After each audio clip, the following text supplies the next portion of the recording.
friends, I hope you're all doing well. I am so excited because the weather is just starting to warm up a bit and early signs of spring are everywhere.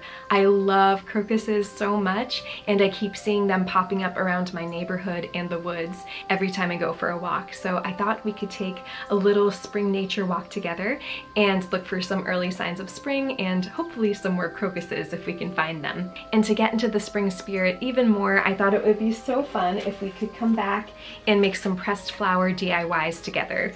I didn't have time to press my own flowers and ferns last year, but I got these online and I think they're so pretty. And I was thinking we could make some pressed flower art, flower lanterns, and flower bookmarks. Once we get back from our nature walk, I want to go into the backyard and forage some moss to use as well.